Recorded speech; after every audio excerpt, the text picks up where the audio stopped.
of the school counseling website. Thank you, Mr. Glass. I was just about to say that. I'm going to go one more time onto the last group and try and get them in, and that way we can go from there. Thank you.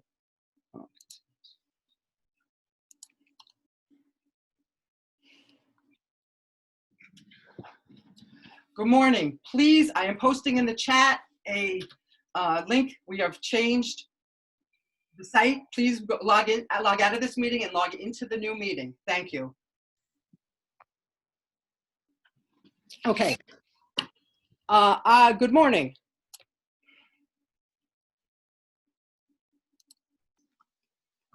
Very good morning.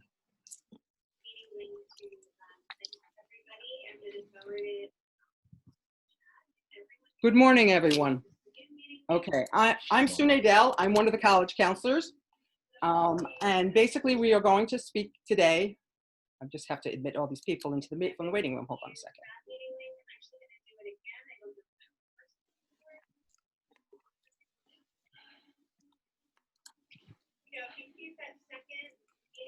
Okay, here we go. Let's get started.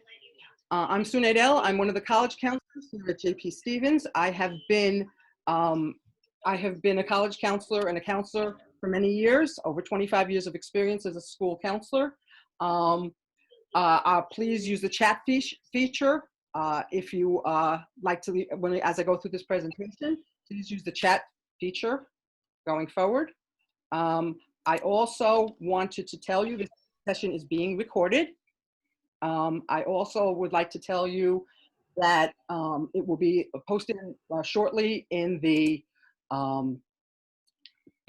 basically in the 10th grade sophomore section of the JP Stevens counseling website.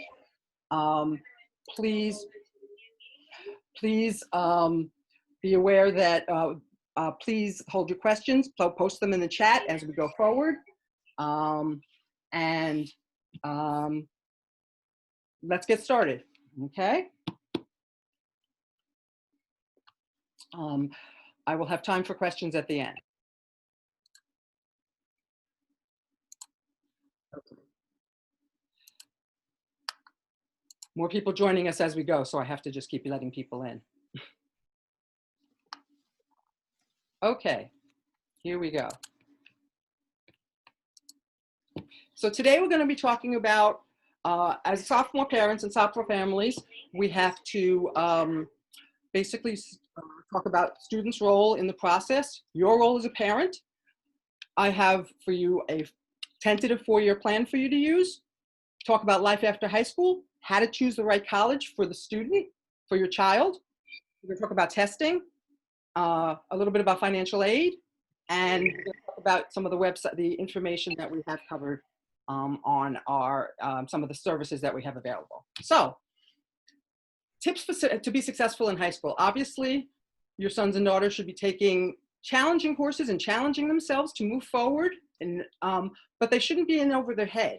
Obviously, if you're paying attention to how they're doing, you want to make sure that they are doing the best they possibly can, but moving forward in terms of that, they want to show progression and a progress and an upward trajectory in terms of their coursework. They want to enjoy their course, take some courses that they're going to enjoy besides the courses that they are required to take. They should be getting involved in activities and finding things that are interesting to them along the way. They also should be finding a balance in terms of their social life, their schoolwork, and getting ready for their post-high school plans, whether it be college or whatever plans they're planning on doing. They should get to know their counselor, their school counselor. College counselors, we work hand in hand with them. And they should get to know their counselor, but more important, their counselor should get to know them because they are the person who might write that recommendation letter as they go forward in the process. They also need to learn how to manage their time and organize themselves well enough in the process.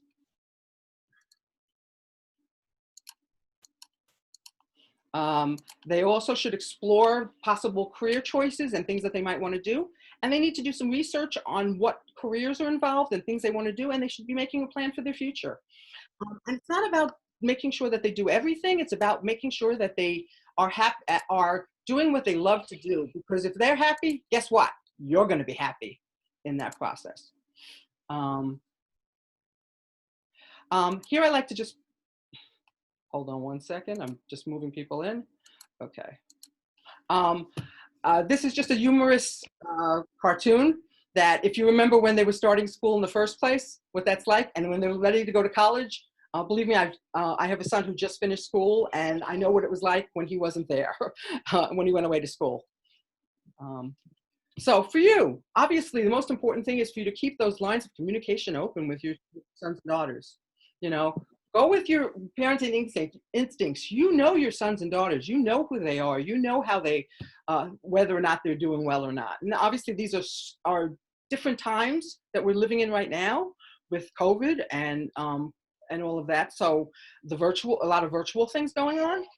Spend time, family time. I mean, things have changed a lot recently. Spend time, have family dinners, maybe watch a movie together, play family game, some games that aren't technology based. Maybe go back and play an old game, like a Monopoly or something like that. Games that are for family time to enjoy that time together.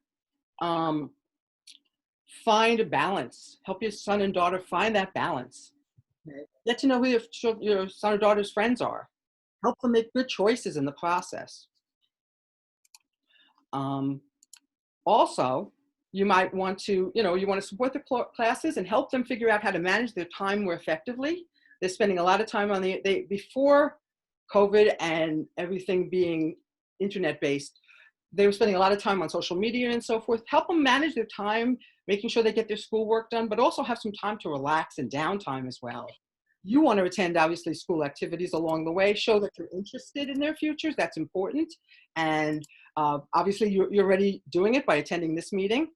And you want to help them organize college visits or plans to things that they may be doing in the future along the way. That's important in the process. Okay. So a 4-year plan for your sons and daughters. Basically, I have here posted a lot of things. I'm only going to point out a few things. This is going to be posted. This PowerPoint and this presentation is going to be on the website, so you will be able to take a deeper look at it and so forth. But basically, as I said before, now they should be balancing things, attending virtual college visits and career fairs, the things that happen. They can go on. As a matter of fact, I'll explain in more detail in a little bit. But right now, almost every single college that's out there has some form of virtual visits and things going on because you can't visit in person right now with the COVID pandemic and so forth. So it's absolutely something that you can begin to do. I'll talk a little bit more about the PSATs in a minute that your sons and daughters hopefully will be able to take later on this year. Obviously planning, we don't know how long this is going to make, but basically help them find things to do to help them move forward. Obviously, there are lots of activities and things available that they can still continue to do in the process. In the junior year, obviously, they're going to basically take the PSATs in the fall. They need to basically continue to challenge themselves academically, continue to research colleges, decide on a plan, take the SATs and ACTs in the spring, and basically they'll be asking for recommendations, a variety of things to do in the junior year. Summer after junior year, a lot of things happen. They basically begin to narrow down a list of schools that they have created. They start filling out their applications. Ms. Silverberg and I, as college counselors, do a lot of activities in the spring of the junior year, helping the students get ready for their senior year and the things that have to be done for senior year. There's a variety of forms and things to be taken care of, as well as continuing to hopefully by the time they are going into their senior year, hopefully you will be able to visit colleges in person again and actually get the feel of schools to make that finalize that list. Senior year, there's a lot of things. Biggest thing to do in senior year, most important, is paying attention to those deadlines. along the way and filling out the FAFSA, which is not available until October 1st of their senior year when they get there. And obviously making the decision by that May 1st deadline, which is the deadline for to let colleges know that you are interested in them and that you are going to be attending, with making sure you pay the deposits and so forth and getting ready along the way. So now that I spoke about that, let's talk a little bit about life after high school. Obviously, when they graduate high school, there are many possibilities of things that they want to do. They can go to work directly from high school into work. They can go into career training programs, apprenticeships. There are lots of careers that students can do very well in. And make, when you have to call a plumber, it's an apprenticeship program that you would do to become a plumber. But if you had to call a plumber in your house right now, it's going to cost you, before they walk in the door, over $100. Okay, obviously 4-year colleges to get a bachelor's degree, 2-year community colleges. There are vocational schools, art schools. They could take a time off and do some sort of a service trip. They can go into the military. So there's lots of opportunities after they go complete high school, and lots of possibilities for them. So basically, the road starts now. For whatever they choose to do along the way, we're here to help. The school counselors and the college counselors are here to help, and we work together. We work hand in hand with your child's school counselor to assist your sons and daughters in moving forward along the way. So let's talk about that now. So what's interesting about that is you are looking for the match, getting to know your child, your child, and helping them to figure out who they are and what they want to do, their priorities in life. What are they looking for? So options for students. What are their interests? What are their strengths? How do they learn? What are their goals? What do they want to do? They need to be realistic and you need to be realistic in the process and maintain some sort of perspective. There are lots of opportunities available in the process. And obviously research options. And of course, they are going to college. How far away are they going to college? Someone has their microphone on. Please turn that off. I would appreciate that. Thank you. So that being said, it's now time to talk about college and how that works. Hold on a minute. I'm just moving people in and going forward. More people are joining us as we go. So, okay. So going to college, it's not a prize to be won and say, I have that name on the bumper sticker of my car. It's basically, and it's not a prize, it's a match for your sons and daughters to figure out exactly where they want to go and how that works for them. What's the best place for them to go? By the way, there is no one best place. There are lots of places where your sons and daughters will do well and excel. Okay, so when you're thinking about college, a lot of students feel as though they want to, they have to do really, really well in school.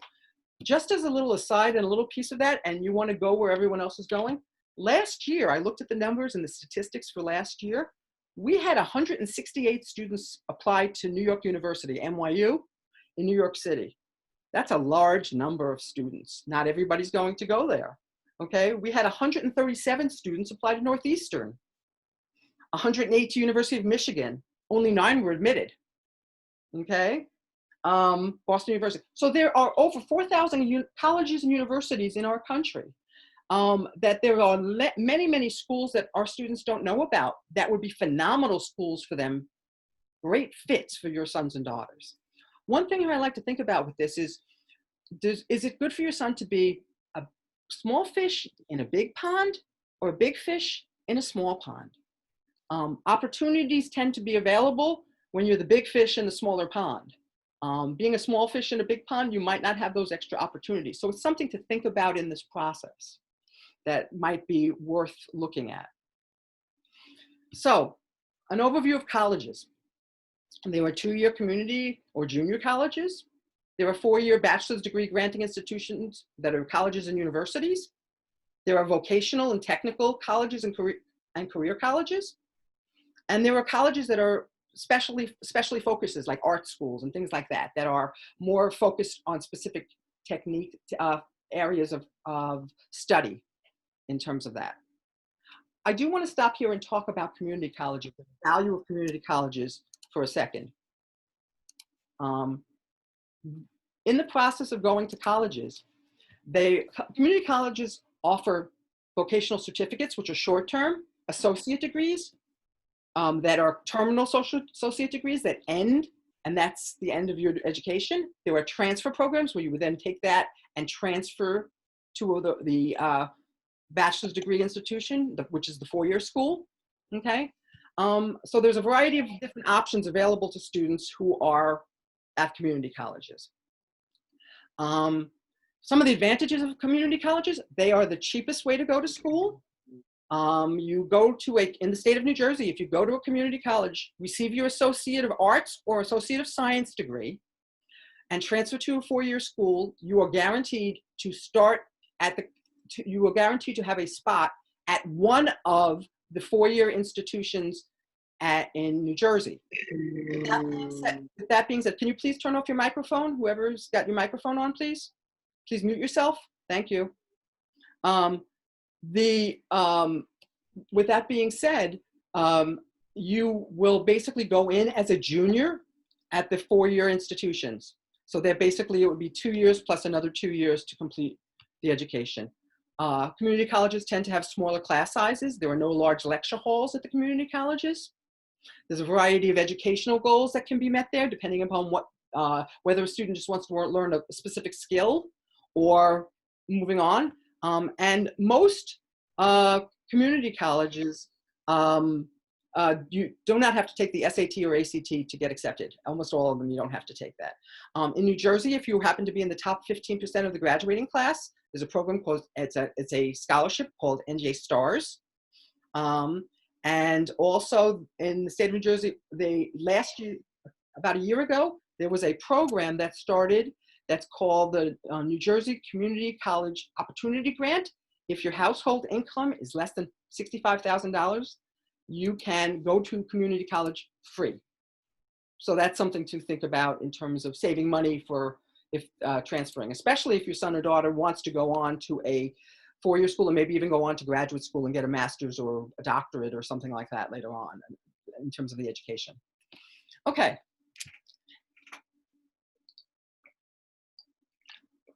Excuse me. So things to consider. There's a number of factors and basic factors to think about when you're researching college and thinking about them. The geography, where the school's located, how far away from home is it going to be, things like that. The institution type, the campus, how big is the campus, how spread out is the campus. Not only that, maybe some schools have more than one campus. Also the enrollment size, including class size. How big is the institution to begin with? And then how big are the classes? The distance from home, as I said before. The majors and minors that they offer at that school, what programs do they offer? What kind of housing? Is housing guaranteed for 4 years? Or is it only guaranteed for a freshman year and sophomore year, first year or second year? Things like that. There are a number of schools that's the case.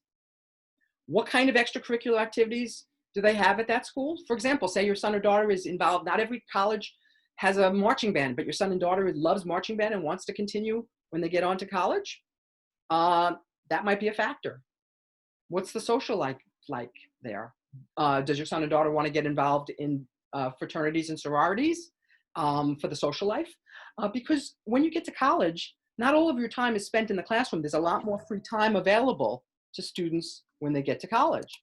So what are they going to spend their time doing? And of course, obviously the cost. How much financial aid are you eligible for? How much is this going to cost me over 4 years and so forth? So there's a lot of things and factors to consider in the process. As I talked about location, in-state schools versus out-of-state schools. Don't forget, here we are in Edison, okay?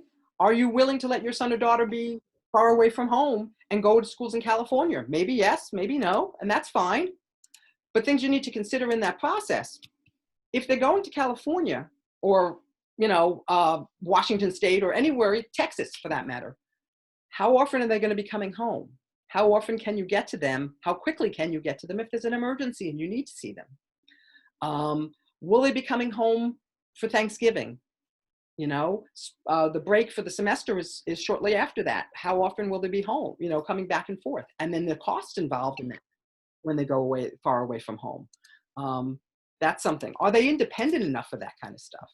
Is it something that you want to be able to drive to get to them within a half a day, 4 hours, 5 hours? Flying affects the costs, as I said before. So all of those factors are part of that process that you need to think about when you are selecting schools. Whoops. Okay. Here's what I normally talk about very strongly about. It's really a great idea as sophomores for them to start the process of seeing what they like about schools, the environment of that school, whether it fits them, whether they want to be in an urban environment, a suburban environment, and so forth. Obviously, right now, you cannot visit schools. Most schools are not allowing visits. There are a few that are beginning to open up and allow visits. But guess what? Now, a great thing that's come out of this pandemic, and I think it's going to continue after, is that almost all schools now have virtual information sessions. They have everything virtually. Everything can be done through the internet. They have student tours, they have panels, they have all kinds of things. Now, this slide is set up in such a way that basically it's about visiting schools. But some schools, like for example, if you look at the bottom one, it talks about sit in on a class or two. There are schools that actually post that you can actually sign up and sit in on a class at the college while you are from your living room. So it's a great idea, touring the campus. Obviously, you want to be able to eventually be there in person because seeing it on the screen is not the same as seeing it in person. However, it's a great way to start, and now is a wonderful time. You know, we have off the first week in November. That might be something to start doing, start exploring schools and have your sons and daughters sit down a little bit and take a look and see and start visiting schools because we have that whole week off. Attend an information session. Things are going to be different because they're talking about right now how to apply during the pandemic and things like that. So things hopefully will be back to a new normal when we, when your sons and daughters are applying, but at least they can begin the process of starting to think about schools. You know, obviously it's really important to be able to eat in the dining hall eventually to see, because they're going to be eating there if they're living on campus and all of that along the way. But obviously that can't be done right now. So these are for things for later and for the future. So keeping these things in the back of your mind going forward is a good idea. Okay. Again, lots of schools. This is one of the virtual tours that exists. And there are many. Every school has a different kind. All you need to do is go onto the admissions page of a school, and they'll be saying about visiting the college campus. Click on it, and there'll be virtual tours for all kinds of schools, information sessions to sign up for, and things like that along the way. Okay. So a successful tip in terms of looking at colleges: start early. You know, looking for the best fit for your son or daughter, not to get involved in, it's got to have the hype, as I was talking about before, because you know the name. There are so many great schools out there, so many hidden gems to talk about. That would be wonderful. And also, maybe a place that not everybody from JP goes and is applied to might be the perfect fit for your son or daughter. Okay. They should not pick a school because their friends are going there. That's not a reason to pick a school. Okay, it's got to have what you want. And of course, you know, don't rule out at the beginning of this process, just because when you start looking at that sticker price, do not rule out our schools at the beginning, because there was financial aid available. And I'll talk a little bit about that in a minute. Okay, some of the resources, these are all here for you. Some of the things that we have available in terms of helping you in this process and doing this search. And this obviously will be posted on the website, so you'll have this information available to you. Okay, so the goal, as you're doing it, you're basically starting off with a list, maybe 25 schools to start off, and you basically want to narrow that down to the final list once they're applying in the fall of their senior year.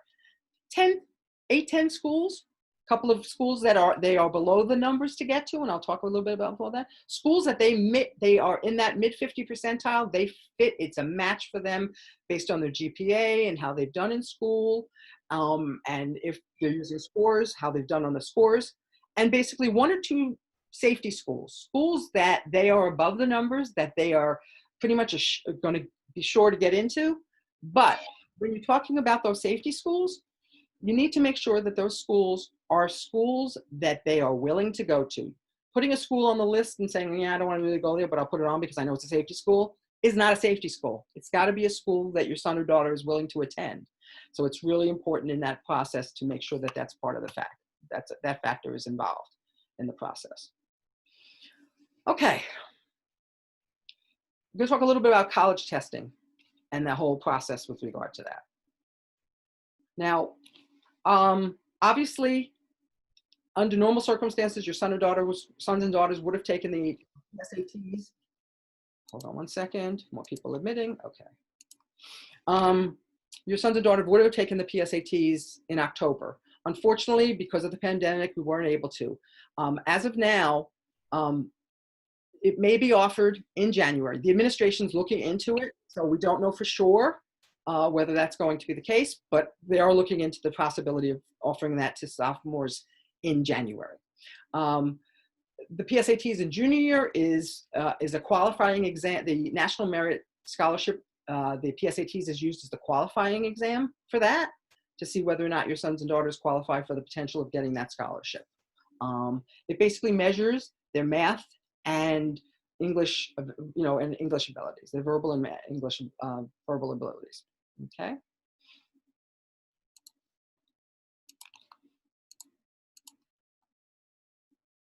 So these are just basically the websites for the two testing sites. Now, the difference between the SATs and ACTs. First of all, SATs and the ACTs, every school in the country will accept either or will accept all tests, either or.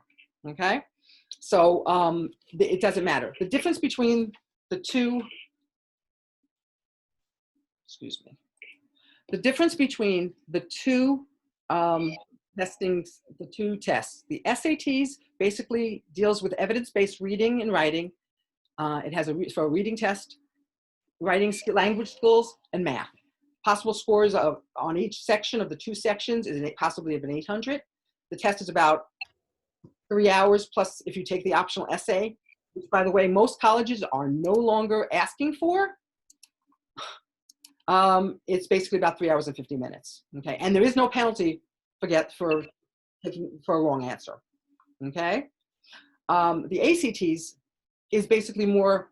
It's an admissions test, and the focus is on English, math, reading, writing, and science reasoning. Okay, so it's a little bit different. Oops.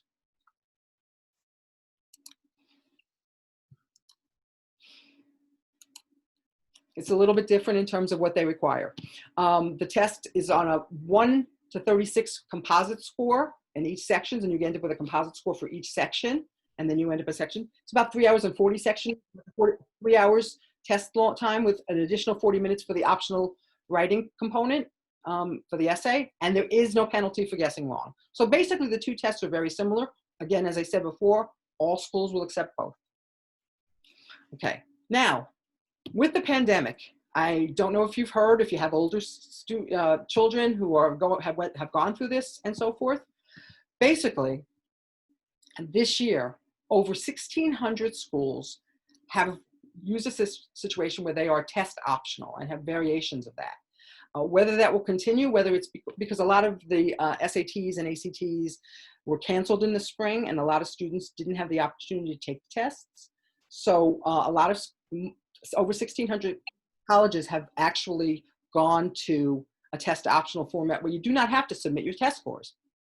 And so that's a process. Whether that will continue after the pandemic is over and we go back to a new normal, I do not know. A lot of colleges are thinking about it. I would not be surprised if more colleges there were over 1,000 schools that were in that process and used test optional prior to the pandemic. Now there's over 1,600. I do not know how many will remain that way and how they will change, how that'll change after. It's a work in progress. We will see how it goes. But I would not be surprised if more schools are test optional after that in the process. So the stressing about tests, not necessarily that important. It will not necessarily be as significant as it has been in the past. We're going to talk AP tests, advanced placement tests. Now, when you're talking about advanced placement tests, schools are looking at, for admissions, they are looking at tests that you took in the classroom. They want to see things that are on your transcript. So self-studying for tests is not necessarily the best thing to do. It works for getting credits, but it doesn't necessarily help in the admissions process for schools. And schools will grant credit for, depending on the school, 3s, 4s, and 5s. If you have a 4 or 5, the chances of it being counting for college credit, very good. And you can actually save a semester. Now, interestingly enough, my son had a semester's worth of credits from AP courses when he was in high school. And I was hoping, oh, goody, he will graduate in 3.5 years and I will save a semester of money. He decided to finish up, and actually ended up taking 2 minors while he graduated. So I didn't save any money, unfortunately, but it did give him a leg up in terms of deciding. So he was able to do 2 minors while he was in school, which is sort of an interesting take on things. Okay. Now I'm going to mention the SAT subject exams. The SAT subject exams, what's interesting about SAT subjects right now is that there are very few, and I mean very few, schools that actually still require them. There are some programs actually that do require them, but most schools no longer require subject tests. And as a matter of fact, and there's a cost to take all of these tests, and students take them all the time. You cannot take the test the same day you take the SAT reasoning test, so it's one or the other. You can sit for 1, 2, or 3 exams on subject tests on the same day. But in all honesty, unless a program that you are interested requires it, they're no longer necessary. And like I said, there's a cost to take them. So it's really not something that needs to be done any longer. Okay. Paying, now we're going to shift gears and talk about paying for college. When we talk about the term financial aid, there are 4 areas and 4 buckets that are considered to be financial aid. Grants. A grant means you do not have to pay it back. Scholarships, do not have to pay them back. Loans, obviously, students have to pay those back. And there are employment opportunities available. Work study would be one of those things, and that's considered to be financial aid. Okay, those are the 4 buckets. So a lot of times when you get your financial aid package, they talk about, well, I just want the grant, the money that I don't have to pay back. Well, that's not what financial aid is included. Loans are included in financial aid. Okay, and paying those students back is part of it. Okay, and there's numbers of sources. There's the federal financial aid. The state of New Jersey offers financial aid. Outside organizations offer different sources of scholarships and things like that. The Rotary, your employer might have something. High school, we have local awards and so forth that students fill out in their senior year for scholarships. That you'll get more details about it, and your sons and daughters will get more details about it when they're seniors with regard to the local scholarships. But there's a lot of different possibilities about with regard to financial aid.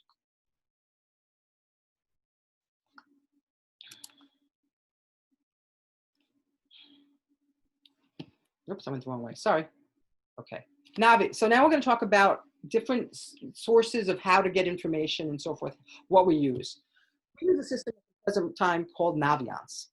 What is Naviance and why is it important? Well, let's talk about that, okay? Naviance offers a variety of features. It has career and college planning activities and things to do. It offers college search and comparison tools where it compares your son and daughter to other students from JP who attended certain colleges, whether they got in, when they applied to a school, whether they actually got accepted to that school and so forth. So it's very localized in terms of looking at it. We also have college profiles, a way to get on to directly into the search, to search features for a school to actually go directly onto their website. Again, the scattergram is what I was talking about before, the actual comparison of yourself to other students from JP. We have college visits with colleges that come to us. Right, this year all our visits are virtual, and that's something that's usually done in the senior year. This year we've been allowing juniors. We'll see what happens in terms of that based on where we go when your sons and daughters become juniors for virtual visits. If we still are doing them that way. In the pandemic, I'm not sure what's going to happen there, but there's different opportunities with scholarships. Plus, we also provide a lot of information, and we send out Naviance blasts, which you get a lot of. You got a Naviance blast with regard to this, from this. So a lot of times, those are information comes out to you through Naviance. So I'm just going to show you a few things. You can go on as a guest, or you can actually use your son or daughter's account and sign in under their account. We don't use any parent or guardian system to get in because the information is geared to your student and to your son or daughter, and actually it would be based on their profile, which is probably the best way to do a search along the way. Oops. For that, okay. So there's lots of things to do. Like as I said before, you explore careers. This is what the landing page looks like. You can, when you first go in, and there's a variety of different information there about majors and how to pick that. The counselors do different activities. Last year they did an activity with your sons and daughters and so forth. There's also super matches where you basically put in a bunch of criteria and that you're looking at schools, and a list of schools pop up to explore. Basically, so that's a great place to start in this process of figuring out schools and where you want it to go. Okay, this is what one of the home pages looks like for a school. Information about it, variety of information available, all kinds of stuff, everything from the overview for the majors that they're offering, student life, what it's like there, what kind of activities and things are available, how to get accepted, how much it costs, and so forth. It's always a good idea to take a look at this and explore. This is what a scattergram looks like. And if you'll notice, I know it's kind of small to see it, there is a picture of a person. This person, that's where they fit. The green means that these are the students who got accepted to that school. The X's are students who did not get accepted, and based on their profiles. And basically, it's GPA is on the, let me get this right, for the x-axis, the X, and the Y is the SAT scores. And basically where this person fits in terms of whether this would be a good match for that student. And that's how that works. Okay. With regard to Naviance, it's really important that you have correct email addresses in Naviance. Your sons and daughters have the correct email, because we send out blasts all the time. That is how we communicate. That's how we communicate a variety of activities and information. I send out a variety of different events that are coming up through Naviance blast. If we have your email address, you'll get that blast. We also use other techniques as well, but that's one of our main techniques, okay, to send that out. This year, actually last year, we started a new organization called SCORE. Doing it, it's another search, it's another vehicle similar to another platform similar to Naviance. And we will be sending out more information about it also. You can do a search through them and so forth. Your sons and daughters were given information about it last year. I don't know if a lot of them actually signed in and registered to use it, but there's all kinds of information with regard to, very similar to a lot of the things that are available in Naviance, a different platform, and we'll be sending out more information about it shortly. Another site that can be used to do searches would be the College Board website, where your sons and daughters would sign up for the PSAT, for the, once they sign up for the PSATs, that's something that they will use. They also do searches too. They have a lot of information. Now, the information that's in the College Board with regard to where your son or daughter fits is a national, will not give specific information like Naviance and SCORE will about comparing students your son or daughter to other students at JP, the College Board site does a national. It's more nationalized. So the information is where does the daughter fall in getting into an institution from the national perspective. Okay, and then basically this is the search, how you would do a search, the different possibilities in terms of do a search on the College Board, which is called the Big Future is the way of doing the search. Okay, I want to point out for you that there is lots and lots of information on the Counseling Department website, things that are available for you to look at. One of the things that is available, it doesn't protect most of the financial aid and scholarship information that I'm pointing to here is pretty much for seniors, but it's not a bad idea to take a look. Sometimes there's stuff that comes in that could be available for sophomores, going forward. We have a link to enrichment programs and summer programs that exist I actually am the person who posts a lot of that information. So that's all there available, and also the scholarship information. There's lots of resources available. If you notice at the lower part here, there is a calendar of different things that are occurring that are available that we post. And we also have a Twitter handle, and we are posting stuff on there on a regular basis. So every so often go on, it's actually below where the calendar is, our Twitter feed. So you can actually go on and take a look and see what we've posted in there on a regular basis. Okay. I just want to talk about a couple of events that are coming up. The National Association of College Admissions Counselors is going to have a virtual college fair with over 600 colleges on November 8th. I will be sending out an email blast about that through Naviance, that you and your sons and daughters can actually attend and begin to explore colleges that way. On November 12th, there will be an international student information session for any of you who are here, your sons or daughters are on under your visa, whether it be a H visa or an L visa and so forth, about how that works for students who are not either green card holders, or permanent residents or citizens. That information session is available, will be available, and I'll be sending out information about that shortly. There will be a college presentation on financial aid done by the College Funding Group. Not the date, we haven't set the schedule, we haven't scheduled it yet exactly. It'll probably be in January sometime. There will be in the spring a financial aid presentation geared towards students, but you are always welcome to attend. The school councils will be meeting with the sophomores in groups. Usually that's done in January. Going forward, and there will be a college-related activity sometime in the spring. Okay.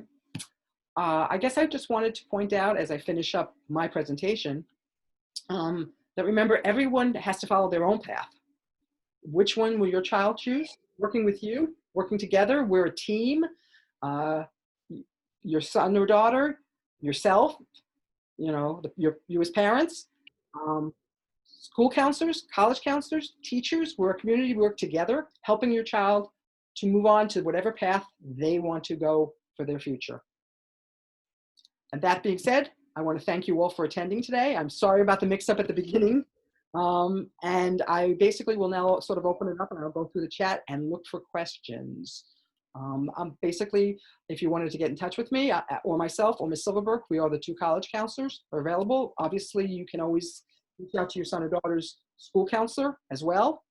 And that is basically the gist of my presentation. So I will now open it up. I'm going to go through the chat and let me see what I've got here. See if I have any questions that I can answer. Let me actually, okay.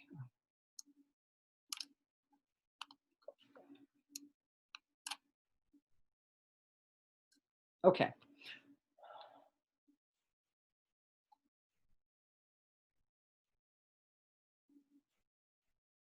Does anybody have any? Okay, I do. I see there are, let's see, some questions. Do people have questions?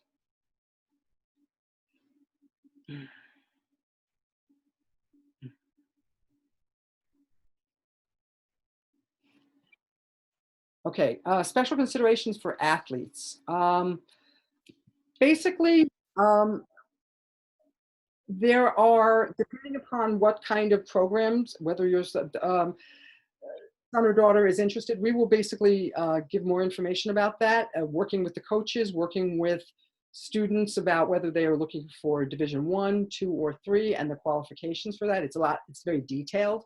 So it's sort of something that we want to talk about in more detail. I don't want to go into that in major detail right now, but we can move forward in that. And you might want to reach out to myself or Ms. Silverberg. If your son or daughter's homeroom ends in an odd number, I'm the college counselor. If their homeroom ends in an even number, Ms. Silverberg is their college counselor. You might want to reach out to us, send us an email, and we'll get back to you in terms of setting up to discuss with you and give more information about that. Air Force ROTC programs. All kinds of schools have ROTC programs. So basically the question is,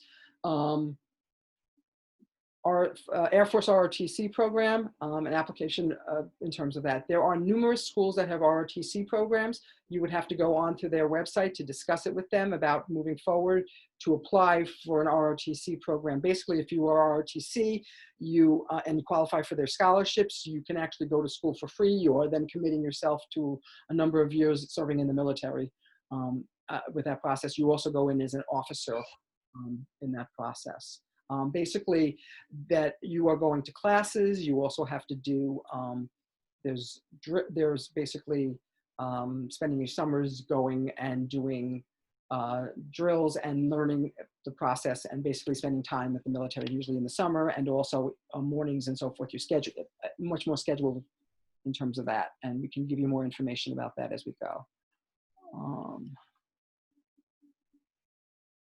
This presentation is being recorded and it will be listed, will be posted on the council website that I pointed out before under the sophomore presentation. The question with regard to volunteering.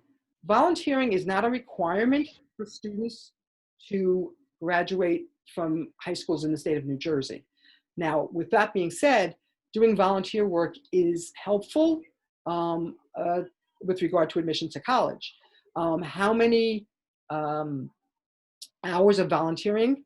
Obviously, doing enough volunteering, but doing some volunteering is a good thing, but not so much that it affects their studies and the rest of their life. So it's kind of about finding that balance as I was talking about before.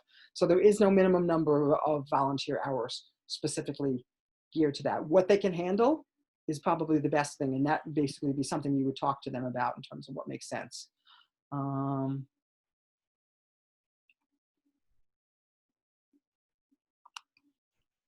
Do you need to register? Yes, you will need to register, not yet, but they will need to register. Usually that's done at the end of sophomore year into junior year, kind of. You can do that, but you can also wait to do that registration a little bit for the NCAA. Okay, you can go on and explore that at this point. To register with Naviance. Okay, basically, there is no code from the school for the Naviance. You ask your son or daughter, use your son or daughter's account, because that's how you'll get the information specific to your son or daughter on Naviance. Some courses require students. I'm not sure what you mean by courses. Are we talking about programs in college in terms of that? When they are seniors and when they are applying to college to determine whether or not they are in the top 10% of their class, we do a school profile, which basically gives the deciles of where students fit. And that information will then provide them with where your son or daughter, based on their GPA, where they would fit. At the present moment, the PSAT is not done virtually. You can do practice sessions and so forth with some of the, like if you can do Khan Academy stuff virtually within practicing, but to take the actual PSAT at the present moment, it is not virtual. I do not know whether it will be in the future. Good question though, I don't know the answer, okay.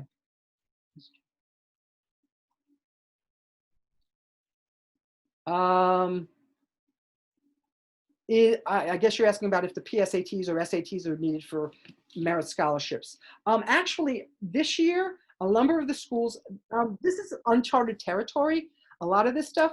So at this point, the answer to your question is a lot of colleges have been saying that they are not requiring test scores to determine merit scholarships. Whether that will continue, I do not know.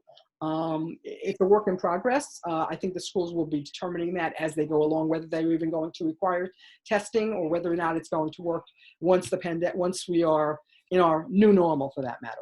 I don't know the answer to that question 100%. But at this point, a lot of what I've been on a lot of webinars, and at this point, it's still a work in progress. There are a lot of schools that may not go back to making test scores required for things. We'll see. No, we do not rank students. Students are not ranked. We do not rank our students. Students are not ranked.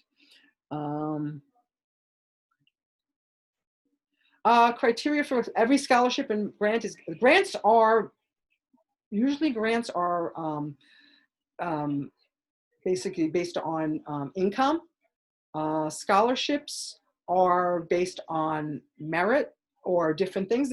I know of a scholarship that is called the duct tape scholarship. You basically dress in go to the prom or dress using duct tape, make an outfit using duct tape, and you could win a scholarship. So some of them are merit based, some of them are. There's lots of different things. There's a scholarship for left-handed people. There's all kinds of things out there. There are scholarships that are based on your ethnic background, all kinds of things out there.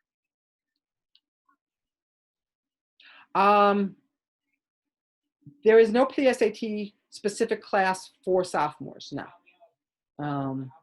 PSAT is just a practice exam. It's a preliminary test. It doesn't count for anything other than the National Merit Scholarship. It's basically, it's sort of like a benchmark to see where your student is at that moment in time, for the most part.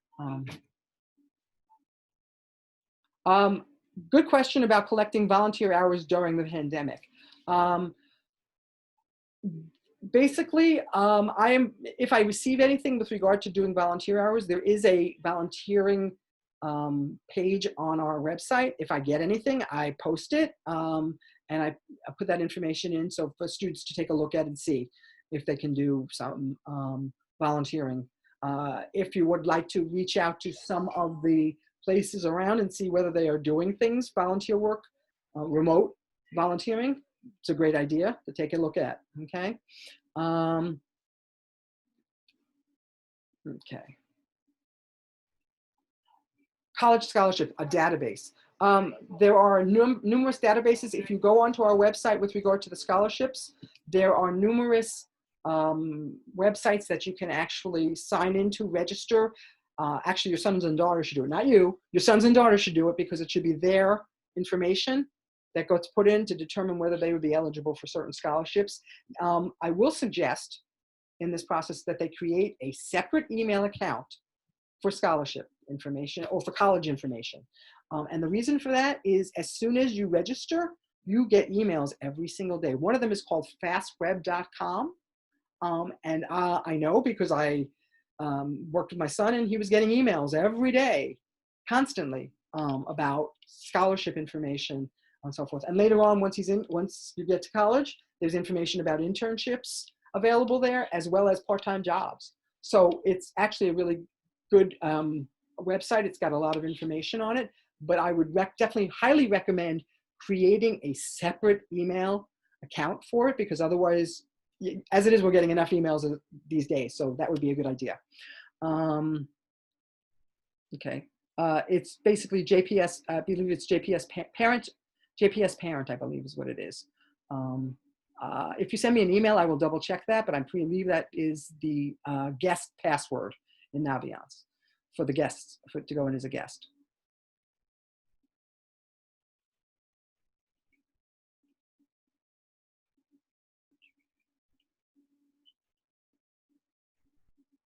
I'm not quite sure I understand the question. Do colleges typically consider junior and senior grades? Okay, good question. The question is basically what's factored into the GPA that goes into colleges. The GPA that goes to colleges, 9th grade, 10th grade, and 11th grade are part of the GPA. At the very beginning of senior year, they will receive a transcript that has their GPA that goes to that will be sent to colleges. A transcript that is sent to colleges, and it's basically the initial transcript that's used is 9th grade, 10th grade, and 11th grade. And it's talking about the final course grade that they get at the courses, not marking periods. The only time marking periods or semester grades count it would be if they need to send mid-year grades later on. I didn't want to give too much detail about all this information, so that's why this is kind of an intro to this sort of stuff. I didn't want to give all the specific information. I'm just answering general questions now. No, the answer is there a restriction on the percentage of students admitted from a school like JP? The answer to that question is no, technically no, but realistically speaking, depending upon the size of the school, like for example, Rutgers, we have many, many students that go to Rutgers. So no, that's not the case. They don't have quotas. They don't have that kind of information. However, if a school has if it's a small school, they want most colleges want a diverse class. They're looking for a class that's diverse. And therefore, if they accept, say for argument's sake, they accept 500 students in a class. So it's a smaller school. They have a class of 500 students or even 1,000 students. And if they wanted to accept students, if they accepted 100 students from JP, that's 10% of the class if it's 1,000 students. That's not realistic that a school's going to do that. And depending upon the school. So that's why when everybody applies to the same schools, you want to kind of diversify that in terms of other schools because they're not going to accept everybody from JP because they want a diverse class. When you're talking about colleges, there could be schools that you had not, that things we're going to know, things we're not going to know with regard to colleges. That depends on the school. Good question. The question is, will colleges considered unweighted GPA or weighted GPA? It's a great question. Depends on the school. Some schools will accept the weighted GPA as it exists. Some schools will look at only the unweighted GPA. And some schools will recalculate the GPA and only utilize the 5 academic areas. Depends upon the school. Every school is going to be different in how they determine it. They will tell you how they determine the GPA and how they determine and how they make what they use. But a lot of schools will recalculate using their own system in terms of that. Scholarship sites, if you go onto our website and look into this financial aid and scholarship, there are a number of resources available in terms of scholarship resources available there.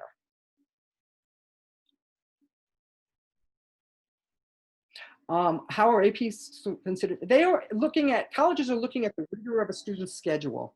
So what they are looking at when they're talking about that is they're talking about the rigor of a student's schedule. And in looking at the rigor of a student's schedule, they are determining whether or not that student is eligible for, meets the criteria. And they look at the rigor. So AP courses, if a student qualifies for AP courses and can take them and is doing well on them, yes. It's kind of a balance that the student has to take.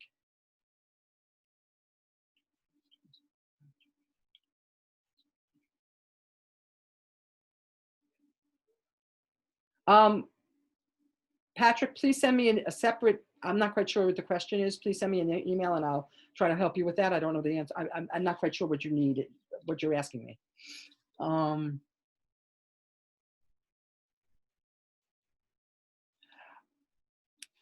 The answer is, the only thing that will show up on if you take a course and self-study for courses, for AP courses and self-study or take it somewhere else, it will not show up on their high school transcript. So the only courses that show up on a high school transcript are courses they've taken at JP. So, it costs money to send transcripts, send your scores and all the information with regard to other places. So I would not necessarily recommend taking AP courses outside of JP. And I don't necessarily recommend self-studying for AP courses either.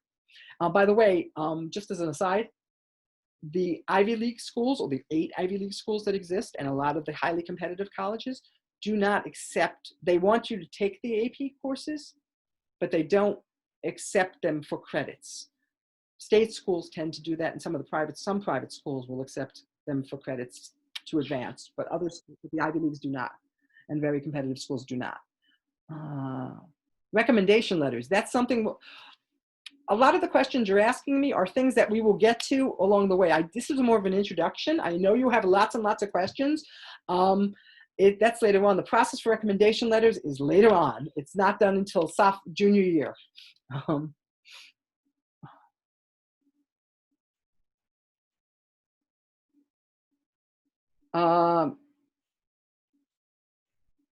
Not quite sure what the question is. International students eligible for grants and scholarships. This is a good question. International students eligible for grants or scholarships? Yes, no. Grants, probably not. Scholarships, yes. And that would basically be, because grants are, when we talk about grants, usually we're talking the institutional grants possibly, but not the federal grants or state grants. So they may not be eligible for those. You have to be a citizen or a resident or permanent resident to get those for the grants from the state or federal government. But for institutional money, yes, it is possible to get scholarship money as an international. I recommend you attend the meeting on November 12th as an international, if you are for international students. I guess basically with that being said, I'm kind of at the end. I've answered all the questions that are listed. Again, I want to thank you for attending.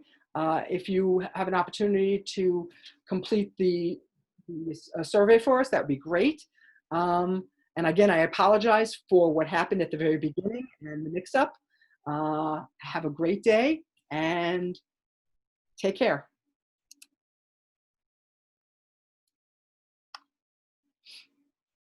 I'm going to end the meeting now.